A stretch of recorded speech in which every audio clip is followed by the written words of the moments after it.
The beat for Nuz's halftime was originally for Busta Rhymes. Busta reveals, "I sat in a large professor's house and he actually made the halftime beat for me. I didn't know what to do with it, I gave it to Nuz and he sledgehammered that." 80% of Tyler the Creator's Goblin album, well, that was created on Fruity Loops. Jay-Z bought a Jean and Michel Basquiat painting for $4.5 million.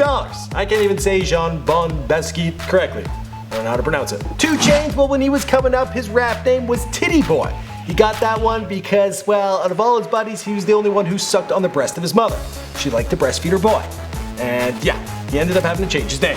The Geto Boys' self-titled album, released in 1990, is one of the first hip-hop records to have a parental advisor sticker on it due to its violent content. Kendrick Lamar, he himself used to have a crush on Brandy. I found this 4-leaf clover, and I had picked it, I made a wish, and my wish was to meet Brandy. Hey, what's going on, guys? My name is Michael McCrudden. Welcome to part 7 of 25 random hip-hop facts. I can't believe this is the 7th one. Let me know if you want me to do an 8. Also, let me know what other kind of random facts you want to hear about. YouTubers, porn stars, actors, singers, comedians, all that stuff in the comments down below. Let's get back to this list. Future is the cousin of producer Rico Wade from the Dungeon family. Mystikal served time in the US Army during Desert Storm, which took place between 1990 and 1991. That would be 9 years before he would drop his song, Shake Your Ass. Show me what you're working with. Shake it fast. Watch yourself.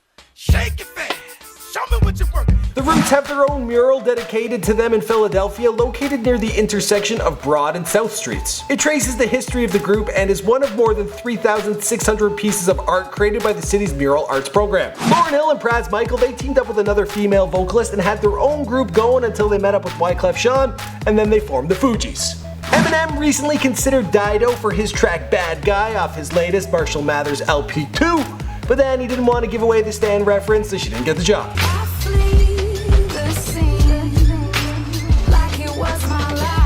The unofficial video for Grandmaster Melle's White Lines starred Lawrence Fishburne and was directed by a New York University film student known as Spike Lee. The view. A very strange reaction.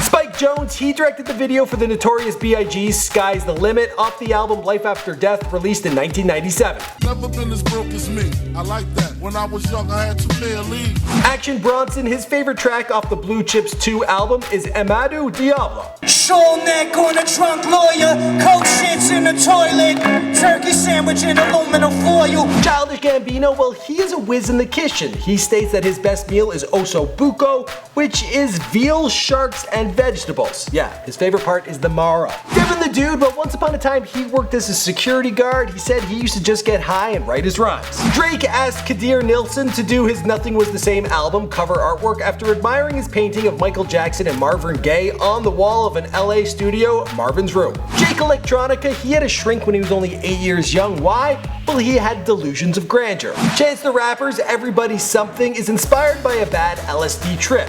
He stated, "I was kind of having a meltdown. We started talking about healthcare and then we got into individually like how everybody is alone." Outkast was originally shopping the name of 2 Shades Deep or Misfits until they settled on the phonetic spelling for Outkast. Earl Sweatshirt's Uncle Al originally featured Alchemist rapping. King Chip is almost a full-blown vegan and he enjoys having a veggie grill. Kelis graduated from the esteemed Le Cordon Bleu Culinary School and has her own feast sauce line that she introduced at the Beverly Hills Food and Wine Festival. Schoolboy Q's only credit on Kendrick Lamar's Good Kid, Mad City is the handwriting he did on the album cover.